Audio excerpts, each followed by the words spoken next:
for having this seat. I'll start with a brief note on each of our brilliant speakers. Morshed leads BRAC's Advocacy, Partnership, and Technology team. Prior to joining BRAC, he led the Bangladesh Policy, Innovation, and Communications team at UNDP for 10 years. He's literally one of the most energetic and intellectually stimulating person you'll meet.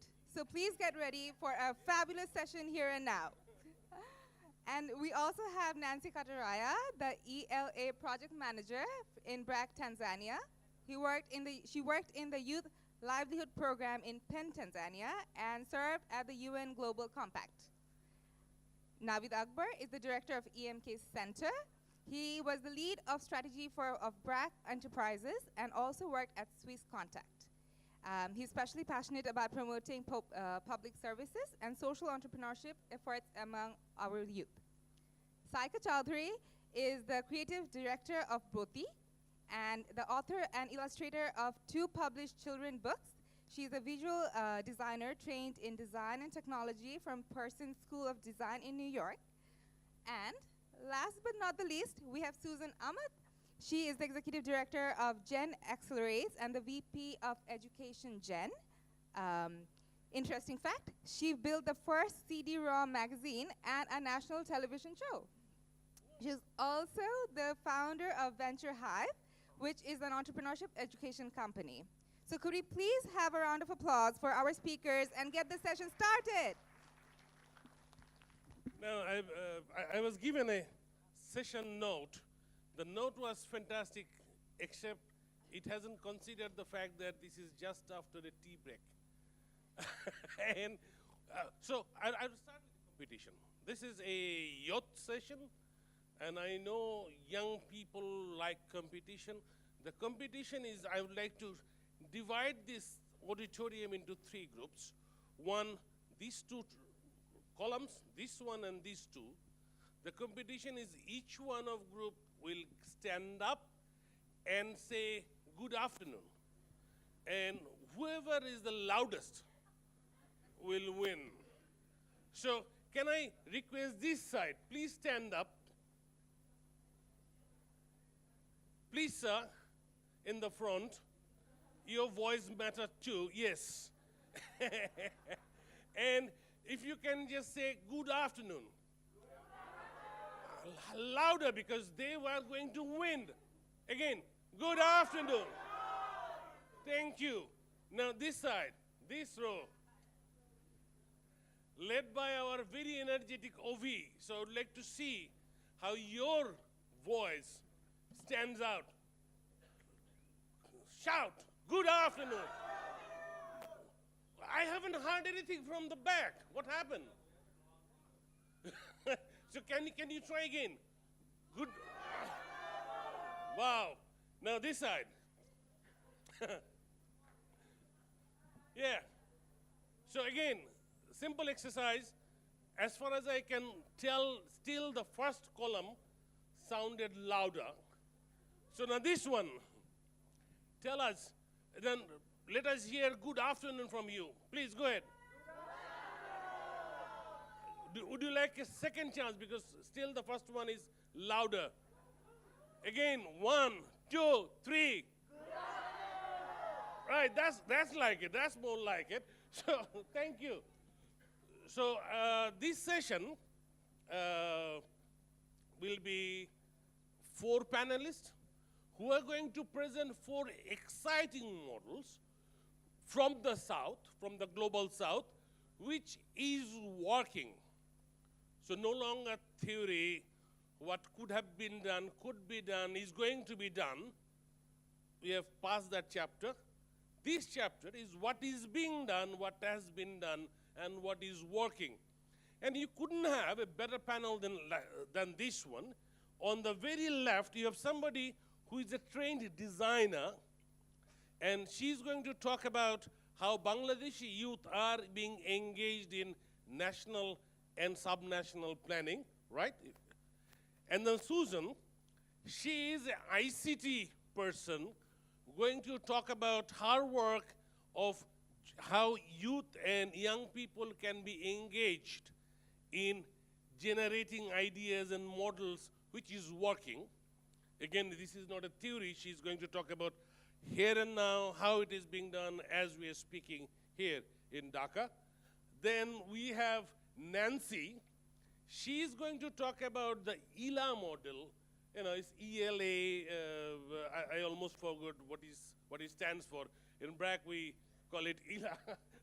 So that model is working in several countries, and really something that in BRAC we are really proud of how this model is increasingly engaging adolescent women to take life in their hand. And there are exciting stories to tell. And then we have our very own Naveed. The reason I'm saying very own, he was one of us in the few months ago. Yeah.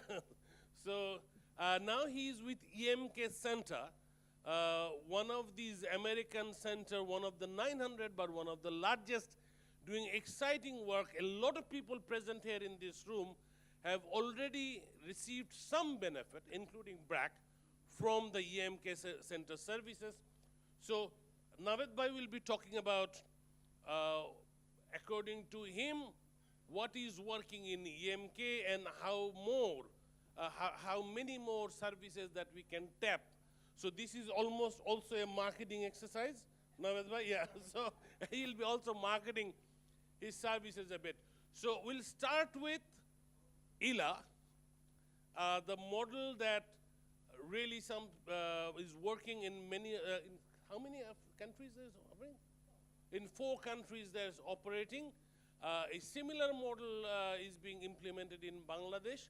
We have Adolescent Club, but ELA probably has taken it to the next level. So let's hear from Nancy on the ELA. Another logistic announcement, we will keep it as a pop quiz session.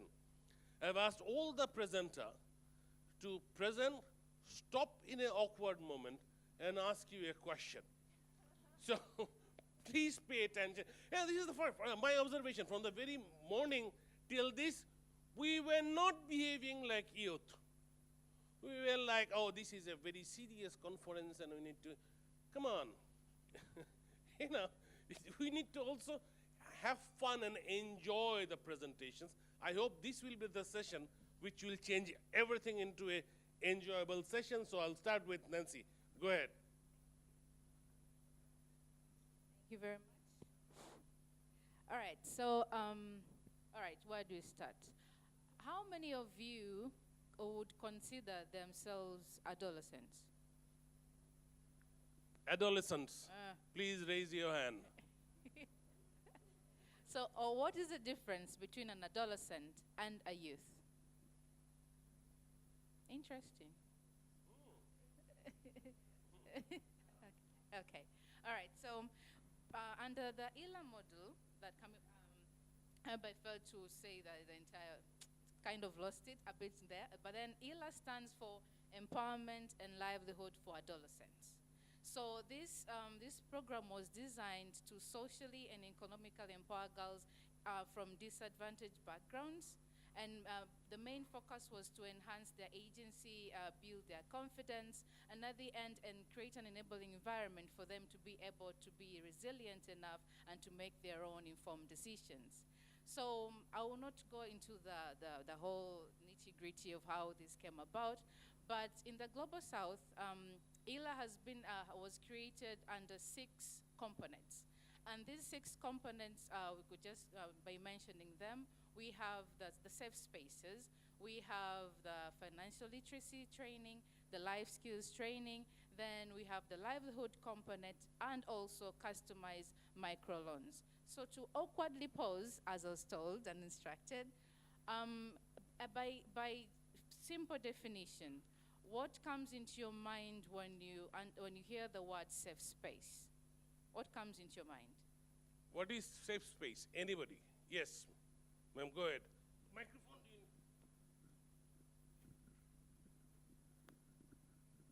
A safe space is a place for children and adolescents, and I would even say youth, to be able to have a life where they can develop.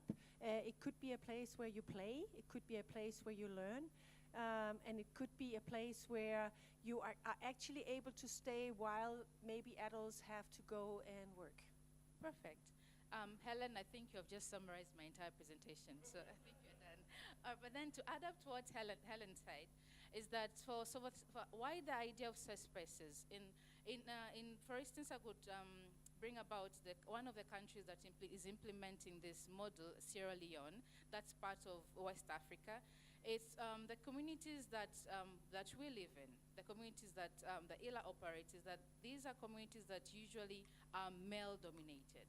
So having a space for girls to be able to talk issues to do with SRH, that is sexual reproductive health, and issues to do with gender-based violence, issues to do with family planning, is not something that you regularly or frequently come across. So hence the idea of having safe spaces for the girls to be able to share experiences, for the girls to be able to interact with one another, for the girls to even be able to share their ideas with regards to life. And then, through the safe spaces, this was our first contact with the adolescent girl. This was the first time we get to invite her into the club that we refer as safe spaces. So the girl comes on board, and then once she enters into the club or the safe space, she is then received by a mentor who can also be referred as a peer mentor, peer-to-peer mentor, peer-to-peer counselor. So the work of the mentor basically is to regulate all the club activities, to regulate all the trainings that are being delivered to this girl once she enters the club. So this mentor is usually selected from the community where the club has been set, where the safe space has been set. So the club is, the club mentor or the club leader, he is trained by BRAC through financial literacy and numeracy, then through life skills, soft skills, building confidence, how to speak in public. Then she rolls this out to the club members. Then once that is done, once the girl receives the financial literacy training, the life skills training, she's then connected to the livelihood component, where she gets to choose or select whatever sort of trade that is available under the TVETs that operate within this particular setup or within these countries.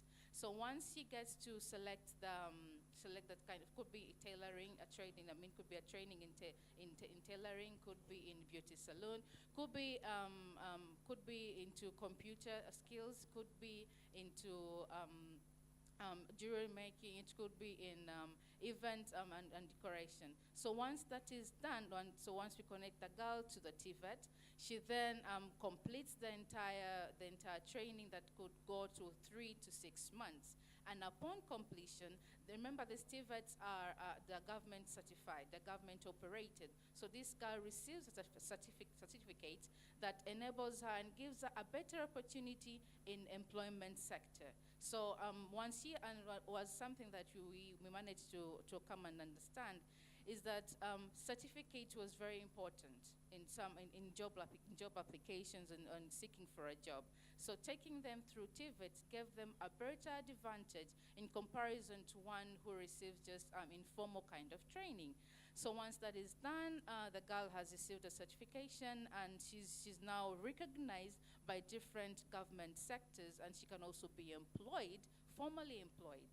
Then we get to provide the girl with customized microloans. Then this is the part where we connect the girl to the microfinance that is the mother of BRAC.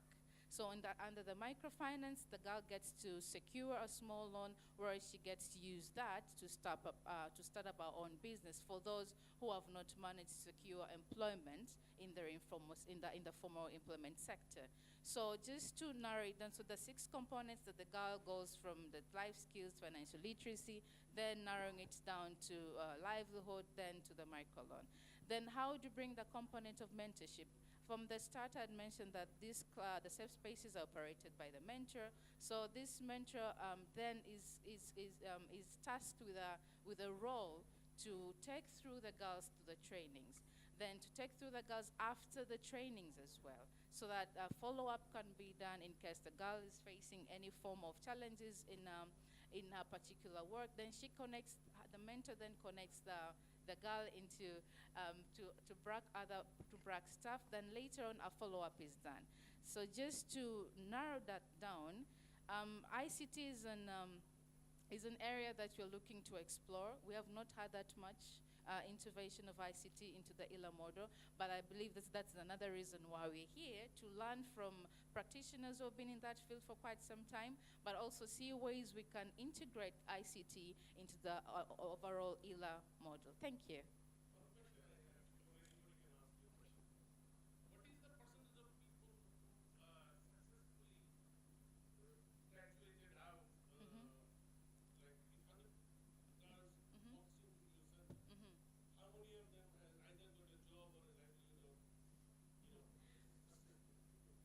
So I'll speak for over the years in the 4 countries that ILA model has been implemented. We started in Uganda, and then there's Tanzania, there's Sierra Leone, there's Liberia, and Nepal. And I would just narrow down the statistics from Tanzania. Well, so far, I've been able to reach over 8,000 girls. And as of last year, we had 1,061 girls who had gone through TVET.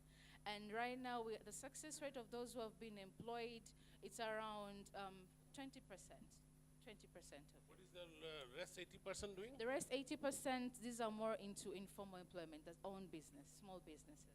Okay. Great. So the schedule that was planned is supposed to have a question and answer session now. Now here is my proposal. Maybe we hear another model and then take question? What do you think? Yeah? Sorry? Great idea, good. So, the next one is supposed to be you. Go ahead and rock us with your fantastic EMK center. Good afternoon, everyone.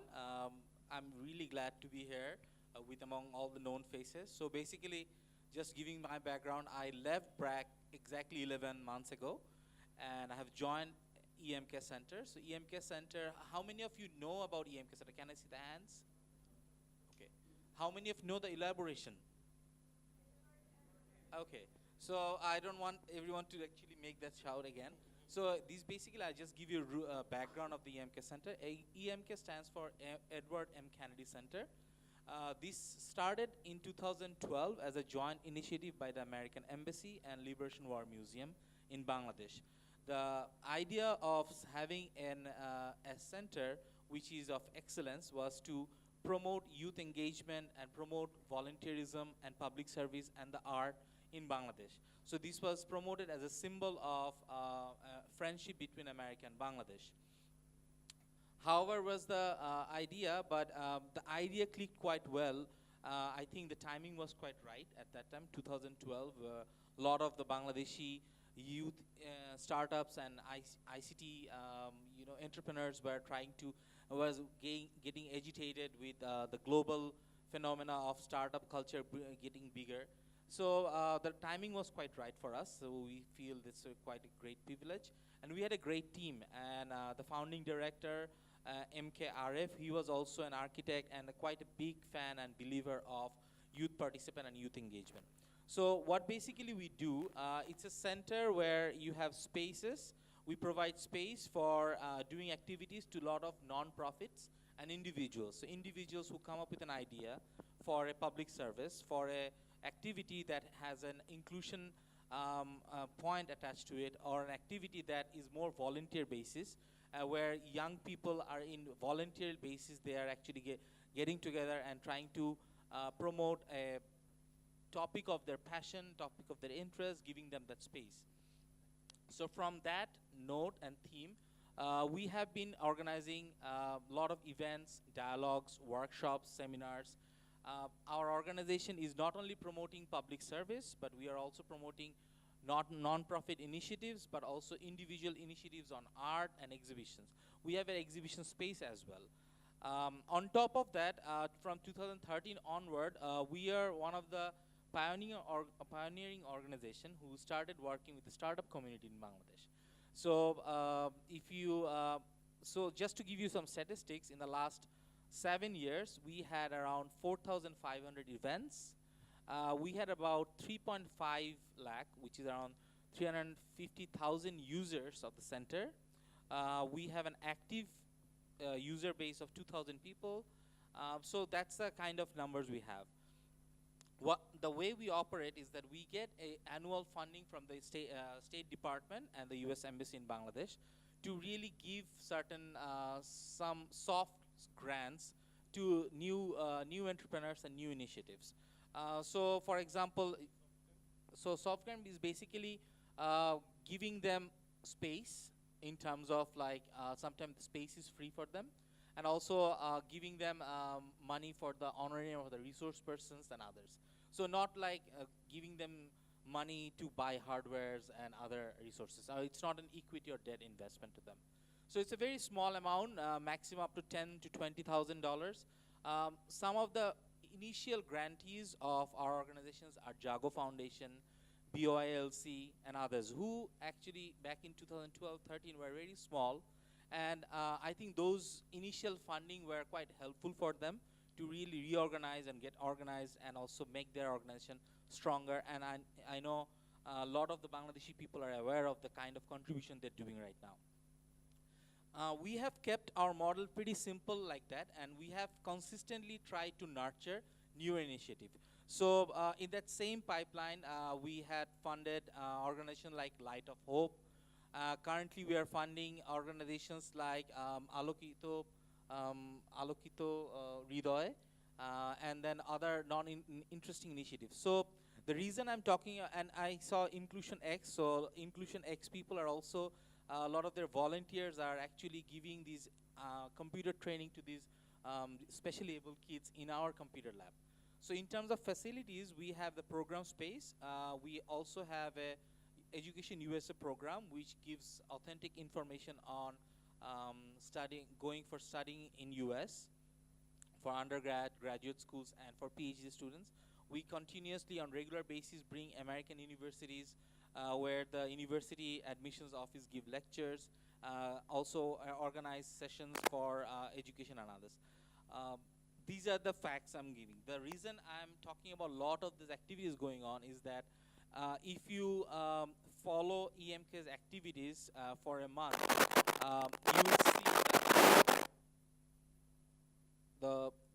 you will see that the diversity of programs is quite astonishing and amazing. And it's not happening because EMK Center has the best employees in Bangladesh. They don't, yeah. They're hiring people who are left out of BRAC. Yes. So what basically helps us really encourage or invite or welcome young people is that we have stayed very flexible in terms of our space and in terms of the topics that they can bring in. Our doors are open literally, I will say, because on a weekly basis, I get to meet at least 2 to 5 new guys or new organizations who want to just come and share their ideas or try to do the brainstormings. So what has kept us really interesting is that I think as an organization, we have been very open and good listeners to people who are coming up with their ideas. So it's not like we are a big organization who are funding. Sometimes these young people are not really coming to you for funding. Sometimes they are just coming up with an idea, and these are very young people. And I think what we get with the young people is that the tremendous amount of energy that they bring in, and the tremendous amount of appreciation for diversity. The more we are working in organizations and actually working in silos, working in health program, education, or climate change and others, we got used to so much working in one silo that we are just only talking about policies, we're talking about different constraints in that sector. Whereas when young people are coming in, they are full of thoughts. If someone is coming up with an idea of working on a climate change issue, that doesn't necessarily mean that person is not also excited about a woman empowerment project, or that person is not excited about an art project. So what they feel is that they feel welcome, and we always say, bring in your friends and try to nurture the activities here. Sometimes they use our facilities for free for the first few months to do their activity, and then they get to learn about, okay, what kind of supports we are also providing them. And then they start having discussion with our program team and with me, and then we start discussing, okay, how can we do a 3-month project from this one small initiative that you started? Let's do a 3-month project. And if they need certain small funding for that, we are providing that funding. So I think that is one of the best models that has worked for us. In the next round, if you have more questions, I can give you examples as well. I have one initial question. You have many spaces from studio to event space, and so which one is most used and which is least used? So I was talking to Morshed Bhai during the breaks. So we have a makerspace, which is the pioneering first makerspace in Bangladesh that has 3D printing facilities. So we are still trying to get more traction from Bangladesh universities about that. But we are organizing robotics and organic, different graphic designing classes there. We have a studio, very small setup where young artists can come and design and actually do the editing of their music and everything. We are using that space is still getting more traction nowadays. The most used space is the Education USA program, the library, because a lot of the young people are really aspiring to study in America. So if you go at 9 in the morning, it's already packed, and till 7 p.m. it's packed. And it's quite impressive how much these students are dedicated to actually do their study and study abroad. Fantastic. So maybe if you had someone is tweet this, they have a vacant space for a maker lab and a studio, music studio and a video studio, which is there for free, so that they should start immediately going and occupying that space, right? It's free for members, and membership is only 500 taka for the whole year. So it's just a very nominal fee. Yeah, okay. it is free pretty much. Okay, so maybe we can take question. I know there is this big Slido thing, but I'm a believer of old style shouting out your question. So, 2 presentations. There are a lot of people who are, this generation I'm not very familiar with. And in my old generation, you stand up, everybody looks at you, and then so you have asked a question. Oh, wow, the answer is not good, but the question was fantastic. So, like, the question is, RCD suggests that ILA model was much more successful in Uganda than in Tanzania. Can you shed some light on why this may be so? Nancy, I'm going to give you 3 questions, and you choose one. And then, would you share what adjustment have been made to ILA since its inception in Africa? Would really appreciate if you briefly share ILA's learning path. ILA project, do you share SR-HR issues with adolescent boys and girls combinedly? If yes, okay, let's take this 3 questions.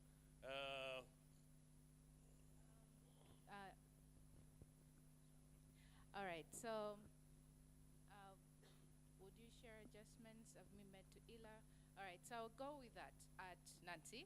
All right, so ever since the ILA's inception in Africa, of last year we had a robust meeting with all the key players under BRAC, under the youth empowerment and women empowerment, adolescent empowerment, and from the learnings that we have seen, we've shared across all the 4 countries, in 5 countries and Nepal included, of how ILA has worked and how ILA needs to address the new, not the new, but the existing youth crisis, youth unemployment crisis that is now the talk of the day. So different things came up, and one of them is that the focus now needs to go farther, not just on social empowerment skills, not just on economic empowerment skills. We need to come with something that is even better. It's not just about education, as someone mentioned, one of the earlier speakers in the morning. It's the quality of education, and also it's not just about social empowerment. What exactly are you empowering this person to do? What exactly do you want them to decide on? And something that we looked at also under the economic empowerment is that we need the youth or the girls, initially we were focusing more on adolescent girls, but then also one of the learnings we realized that we are leaving the boys behind. In the next 10 years, you're going to have not marginalized, vulnerable young boys. So in order for us not to be able to reach at that particular stage, like one of the things that we have to do, we should have the boys' engagement on board. So then this also goes on to the question that it was also asked that do we talk about SRH issues with boys adjusted with the girls? In the new theory of change that came up after the discussion that we had, we agree that in the best way forward, we need to have the boys on board. But then how are we going to do this? We're going to have parallel boys clubs where the boys will get to be taught similar issues that girls are also discussing in their clubs. Fantastic. So this is that question, which I think was also interesting. What is the difference between Uganda and Tanzania model? Well, the difference, there's not much of a difference, just that in the context. So for Uganda's case, ILA model was started out as a pilot in Uganda in 2006. Then later on was then adapted to Tanzania. And I could say that for, I think when it comes to the adaptability part of it and bearing in mind with the different structure context and policy context, I think that's what brought out the difference in the reports that came about. But then on a recent impact assessment that is currently, it's going to be done in Tanzania, we're hoping that it will give us a better look into understanding what happened, whatever happened, and why did it happen the way it happened. Fantastic. Well, in which year this RCT was done in Uganda and Tanzania? I believe that should have been in 2013, 2012. Okay, then it's a little old, dated, because yes. If it is 12, then Uganda has 6 years to run, but Tanzania probably had only 2 years to run, so that might be one of the reasons. Anyway, so, but I am still looking for one shout-out question on ILA, please. Shout, yeah.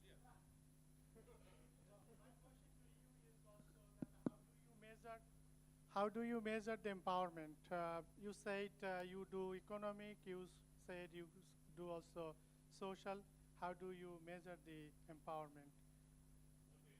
Okay. One question, so how empowerment is measured is one question. Any other question on ILA?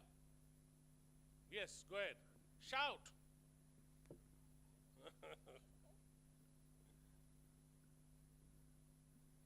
Thank you very much.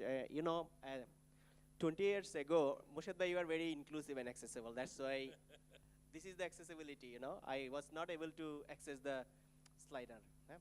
So 20 years ago, as a youth with disabilities, I didn't have any information on sexual and reproductive health. Believe me, after my marriage, 1 week, me and my wife struggle as I don't have any knowledge on sexual issues. As I never ever got any books or any information in accessible way. So that is a really challenge, big challenge. So how you are dealing with these types of issues with the youth with disabilities? Lastly, thank you to the EMK Center. In the ever history of Bangladesh, they are supporting a project to develop 10 inclusive accessible content on HRHR. Thank you. Fantastic. So, general two questions. One is, what is empowerment to you? You said you are empowering women, girls, adolescents. What is empowerment? Two, are you inclusive? Or what is your thinking about inclusion, bringing in a person with disability into the ILA model? Great questions. All right, so how do we define empowerment? When a girl is able to say no in circumstances that she would have been forced to say yes. For instance, in issues to do with gender-based violence. If a girl is able to report about such a scenario, that we consider she's empowered. If a girl is able to identify, she's able to know what her rights are, that we consider being empowered. And if she's able to make an informed decision on her life, on whether she should get married or not, on whether she should get pregnant or not, that we consider being empowered. Then for the economic empowerment side of it, if this girl is able to actively participate in making financial decisions in the family, that we consider that she's empowered. But also on the other aspect is that if she's able to have her own income generating activity, she's able to financially be independent. That also is an indicator of empowerment. And then on the issue of disability, this is also an aspect that we, in our TOC, we are looking into thinking of a way we can include people with disabilities into the ILA model. Thank you. So EMK, again, I'm constantly getting 1 minute since he doesn't have a 0 minute symbol, so he's forced to show me 1 minute remaining sign. EMK, so thank you that you have already received a thank that you have supporting a SRHR project for a person with disability. What else we have? Go down in the EMK side. I saw a few questions on EMK. I think I saw 2 questions. Okay. If you know the question, yeah. Yeah. Okay, you say, do you think you are creating any change maker? How is EMK Center thinking about extending their service beyond Dhaka? Take the first one, that's more interesting. Okay, so about the question, do we think we are making a difference? I will just give you a few examples, or other than just saying how we are creating an impact. So an organization some of you are familiar with is Light of Hope by Wally. Wally used to work in BRAC as well. So he initially got a funding for us to do a project called School in a Bag. So basically a bag coming up with a solar panel, and that solar panel comes with a projector, and this projector can be used in school for learning and others. So we funded for the prototyping of this school bag. But we haven't heard from him for over the last 3 years. So I had an opportunity to have a talk with him like few weeks ago, and I was saying, what's going on with you? So he was saying, Naveed bhai, I started this project, but there was a lot of these schools do not have electricity connection. A lot of these schools are not really able to use it. The teachers do not want to use it. So basically, they need to have more engagement with schools. So for that project, they're shifting a little bit and they started doing a library-based project. So they're engaging with different schools with library first. And after the engagement goes on, it gets a little mature, they're actually launching this solar panel-based project. On the side note, they're doing another, the organization has evolved into offering different services now. So they have a kids time kind of organization, which is kind of day center, where kids come, they do physical activities, they are doing drawing, they're getting skills, training on storytelling, storyboarding and others. But also they are also doing a lot of activities, like they are also doing a teachers training program, online teachers training program, and teacher parent engagement program. So if I say that this is not EMK contribution, but at the same time, what they have done, they have gone the first bit of oxygen with their idea, which helped them really get their work going in the field, and they have really faced obstacle in the ground, and they have not given up on that project, but they want to continue with it a little bit later after doing engagement. I think that's the kind of impact that EMK's very small, very nominal fund can do, is that without giving away equity or without being answerable to professional venture capitalists, you are still trying out your model and making your model a little bit better. That is one. And in terms of impact, there was what we see as impact is that we are constantly trying to bring new priorities and new themes in our work. So for 2019, some of our priorities are digital content, also content related to, so from that context, you'll see that for book for blind people, that is coming up. We are also publishing mental health series, podcast series in our studio, And then we already got a lot of good positive response from Prothomalo that they said if we try out the first 4 episodes, they want to bring a commercial partner and they want to really channel it through their website. So these are the kind of new things that we bring in, and then we see the kind of good, smart partners who are also aligned with the same philosophy, and if they see the pilot has worked out, they basically continue with their own financing. And similarly, we are also focusing this year with women in technology. We are also focusing on mental health issues, so you will see a lot of mental health workshops going on. We are coming up with a 2-month program for women who are after this training, they can become a psychosocial community worker.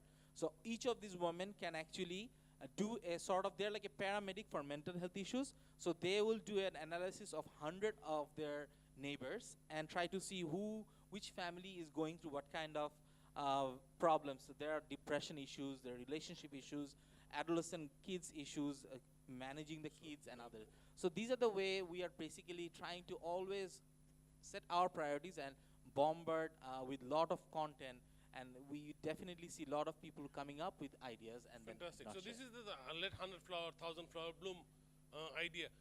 How are we doing in terms of time? Badly? Yeah, so because the challenge that I have is like, we can continue, but your lunch will be getting cold, and then we'll be blamed for this. So next 2 presenter, cutting your presentation time to 5 minutes? Yeah, you go ahead, go ahead. No, it is. Yeah, where's the her presentations, please? Okay, go ahead.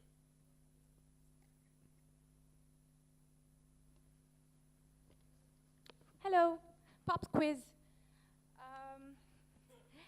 How many of you know of villages that have 0 dowry violence, 0 child marriage, full sanitation, where every child, every Adibashi child goes to school, and there is no addiction-related violence?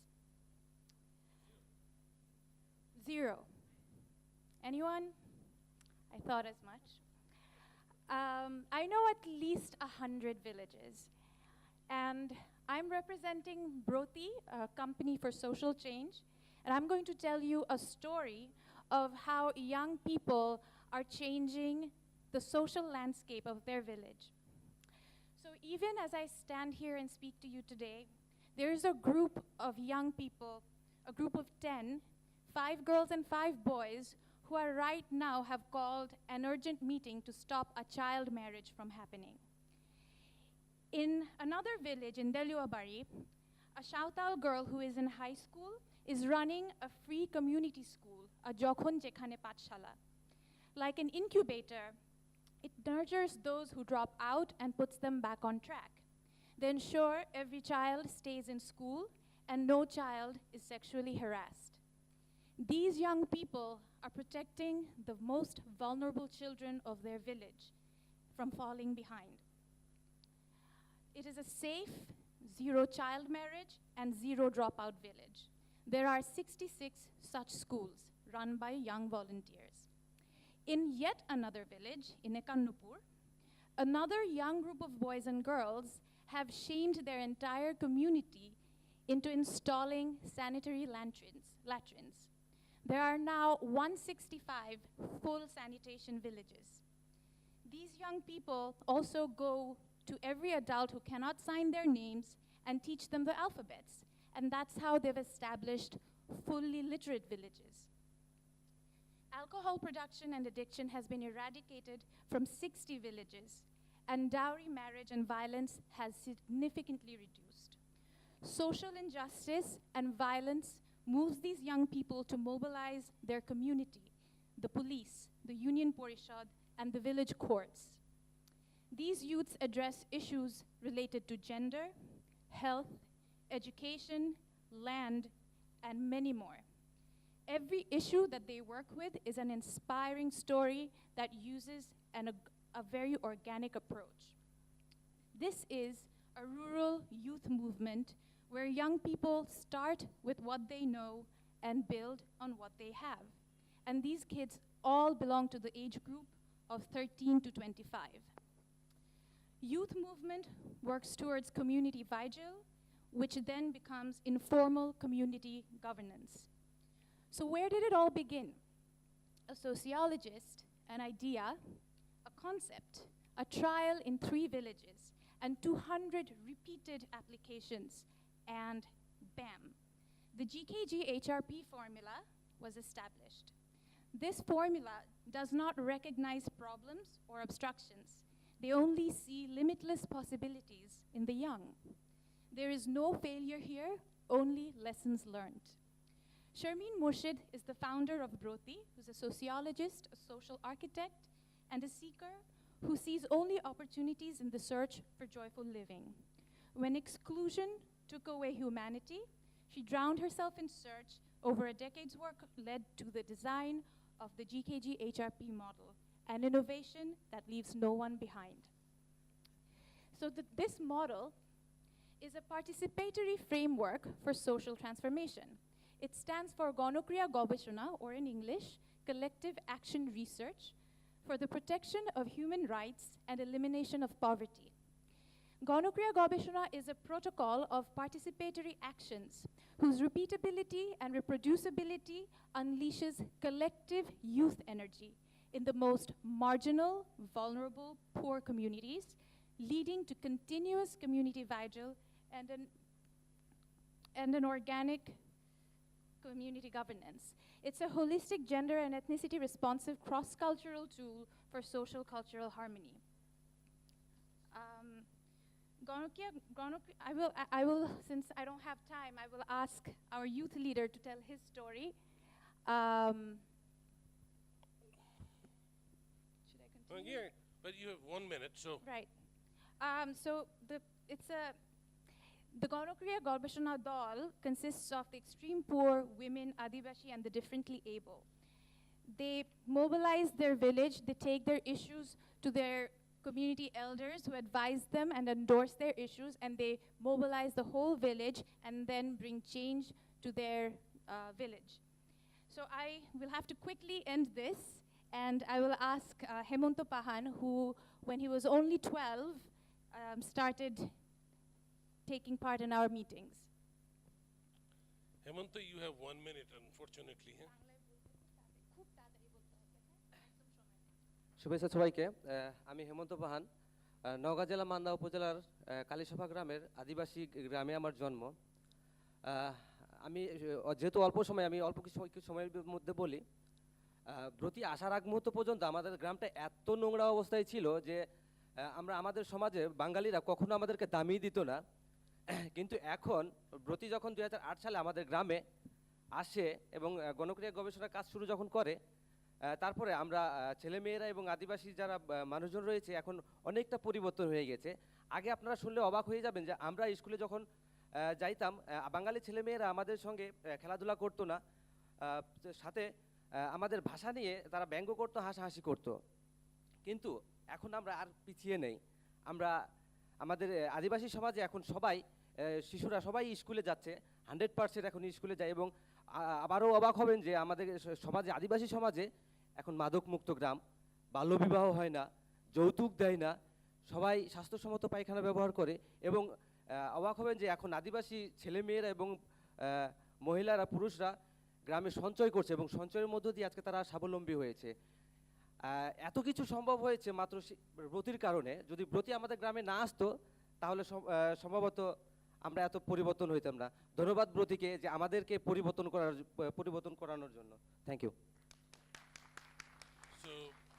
So the last bit I'm going to speak in English quickly that Brotee's Gonokriya Gobeshona and for our program made changes in his village so that he belonging to a ethnic minority group doesn't feel discriminated against by the mainstream Bengalis who are there and their social and behavioral changes made them fully independent. Now they go to school, they use sanitary latrine and so on, and this has all happened because they are now organized together and taken action themselves. So again, I'm not going to take question I'm going to go to Susan, who is the last minute inclusion in this panel. And she said she's going to blow us away so much so that... Oh my goodness. What a mean moderator. So I'm going to talk about two different models to engage university students to help them understand opportunities in entrepreneurship. And I'm with the Global Entrepreneurship Network. So we do things all over the world. We work in 170 countries. We involve people in policy, research, and really help kind of connect the dots globally for capacity builders and entrepreneurs. What I'm going to focus on for the first part of my talk is Global Entrepreneurship Week. How many of you guys have heard of Global Entrepreneurship Week? So this is important because when I first started at a university, 2008, building an entrepreneurship center, Global Entrepreneurship Week was in its first year as well. And that's how we did it. There was not a storyline in our community to show that entrepreneurship was for any discipline, no matter what you were studying. I literally had students who, when I said, oh, Global Entrepreneurship Week, they would say, I'm not an entrepreneur, I'm not studying business. It was always tied to being a business student. So we really focused from day one on making sure that this was something where we had deans of all of the schools, from medicine to law, everywhere, had a chance to explain how one could be a job creator, a value creator, no matter what area of study you had, as interdisciplinary as possible. One of the things that we saw a huge benefit was in how this kind of activity actually retained students in the region. It was incredible economic development to have community outreach and have business people from the community who had studied art or music come back because they had built a technology business or built different types of things to show, again, it's very rare that you end up doing what you studied. And allowing someone to understand the skill set you get at the university level then can be used for these interdisciplinary value creation opportunities. So entrepreneurship doesn't always mean there's a business degree. It means you have to put together a good team of people to make things happen. And really help change the definition to be entrepreneurship as problem solving and value creation. So at this point, Global Entrepreneurship Week is in 170 countries, over 10 million people involved across the world. It's in the third week of November every year. So this is a very, very simple way through universities, even high schools, junior high schools, doing a couple of events and just letting students know that entrepreneurship is something that everyone can be part of. I started my first business when I was 15 years old, high school dropout. It's something that anyone can be involved in. It's about finding a problem and wanting to be the person who solves it. Not necessarily change for change's sake. A lot of times we're using the word change makers. It's value creation. So I have a couple of interesting stats here. Globally, youth, and the typical definition outside of the Western world is 15 to 35, are 3 times as likely as adults to be unemployed. So the framework that I'm going to share the next part of my presentation on is how do we solve that? How do we give kids, youth, the knowledge that they can solve their own problems, that they can be their own job creators? Now, one of the interesting things, the ILO has done a lot of research on the global outlook of students in emerging and transitioning markets versus Western markets about how much hope they have for their futures. And youth in transitioning markets, emerging markets, actually have a lot more hope for what their futures can hold because they know in many cases their future is their own to decide the journey on. So from a US perspective, the research has shown that all net new job creation and 20% gross job creation has come from entrepreneurship. So how do we then take that to be a model that we can replicate in other parts of the world? So I started a program 11 years ago now at the University of Miami called the Launchpad, which was then replicated all over the world as Blackstone Launchpads. And in the US and European model, it was very much focused on allowing students to have a safe place to go. So I love that safe place reference, where they could test and validate their ideas, But it wasn't about helping them build jobs or create a business. It was about giving them execution skills that they could use for value creation, whether that is to start their own business, to be a value creator in society, or for someone else. And this is really at the core, giving people a skill set. And we focused on systems and process and having data. So we tracked impact at the individual growth, the venture or project, the program, and then the ecosystem level. And we would go into a city, as we started replicating, we'd go into a city and pick 2 to 5 schools and have them actually work together. So they were leveraging each other's resources. They were able to collaborate in a very different way, because in a lot of places, the universities actually compete with each other on entrepreneurship, instead of understanding that this is the catalyst for growth and hope, and the way to retain the great students in a community. As we replicated it, so Blackstone was not as interested in emerging markets as I was. So in joining Jen, we were able to do a lot of things we weren't able to do under the old model. We replicated first through the help of Microsoft to Nepal and Pakistan. And it was fascinating because a lot of the work we ended up doing, whereas the original model was a small physical space where students came and went, super curated and customized to their needs, not at all based on grades. In fact, our president liked to say it was the only place on campus where students could fail over and over again and feel good about it, because they were learning about themselves. They were taking those chances before they left school. That's real learning, it's experiential learning. As we replicated, the need was even more clear to be able to have virtual and hybrid solutions, so that it wasn't about going to a physical place.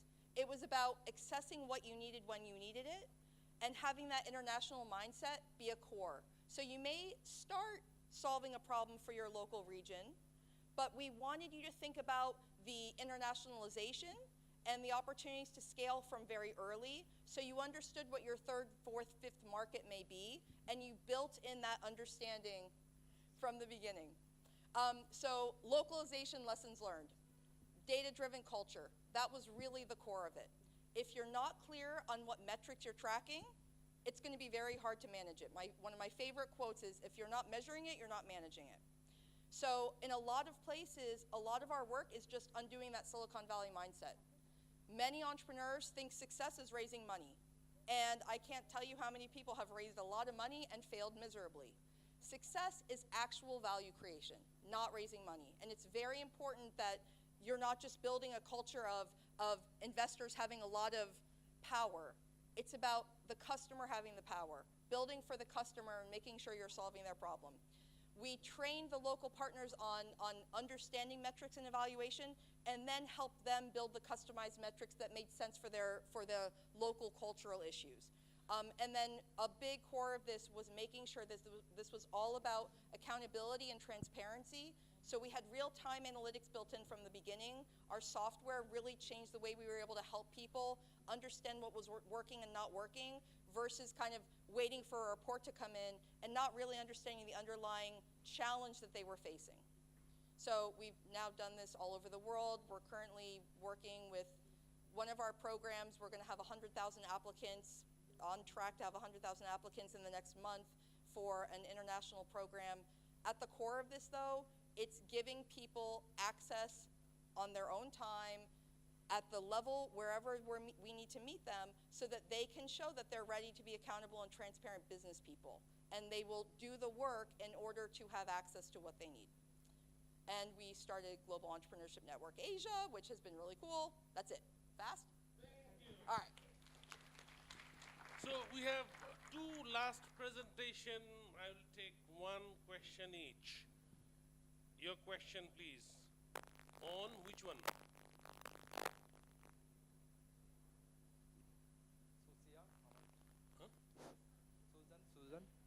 Susan, okay. What's your question? My name is Riyadun Sheikh, and I am a trainee of Amra Notun Changemakers Network, initiative of BRAC Social Innovation Lab. So here they are in the Amra Notun networks. So we learn about the 21st century skills and about entrepreneurship mindset and other skills. So here in Dhaka and Bangladesh is a densely populated area, right? So huge population comes with huge opportunities and huge barriers also. So to create value on the society and to be an entrepreneur, so what we can expect from you, from your network here in Dhaka? Great, thank you. Don't answer the question as yet. I'm taking another question on the Brotee presentation. This time, Brotee presentation. Any question, please, on this Gono Gobeshana? Last row, please. Shout, yeah. Yeah.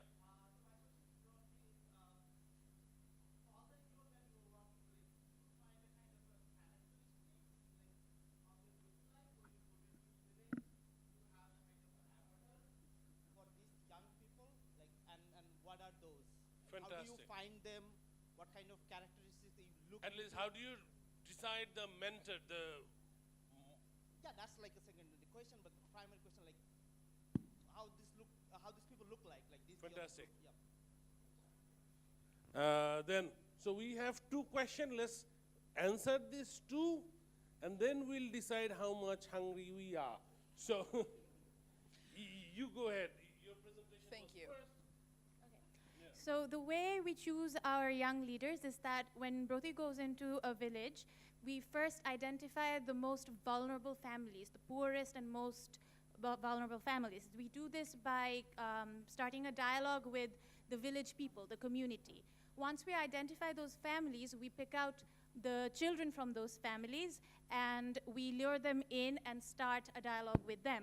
And then automatically, because these kids all need change and they're desperate for change, they are automatically willing to come forward and work with us. And that's where we start training them with like different kinds of skills related to how to map their village and identify issues and PRA and all sorts of other kinds of training. And that's how we mobilize the first initial core Gono Gobeshok Dol. And it basically takes off from there. So you find the most hungry for change. Absolutely. Thank you. Susan. So I think the reason, the best things I can share with you about really having that impact and that delta from the beginning to end, first you have to make sure that people who work for you are very clear about what success looks like. And a lot of times the metrics for success are soft, right? In a lot of entrepreneurship programs, it's how many attendees at events. It's not really driving the value creation or having clarity around, margin growth or things that actually help people become better business people and lead better businesses. So layer one, the people who are working for the program need to really understand what impact looks like. Then number two, it's holding the entrepreneurs accountable for their involvement. So showing up and having mentoring sessions and pitching is not really part of having impact. It's making sales. It's having high levels of engagement with your customers. It's repeat contracts. It's revenue. It's showing that you're finding ways to be more efficient with margin growth. So the more you're able to help change the way people are viewing what success looks like, and that's not just holding the people who work for the organization accountable, but then holding anyone who you're interacting with accountable for continuing to focus on really showing that they care enough to respect your numbers. And then when a program is over, if you really showed them value, they will continue to give you numbers. We have 7 years of numbers now from many of the very successful businesses because they understand that we are better when we learn from them and they know the role we played in developing them. Fantastic. So what I'm going to do, we're at the fag end of it, but what I don't like in a panel when the presenter at the end said, give a big round for the panelists. No, let's go for, give a big round for Naveed bhai.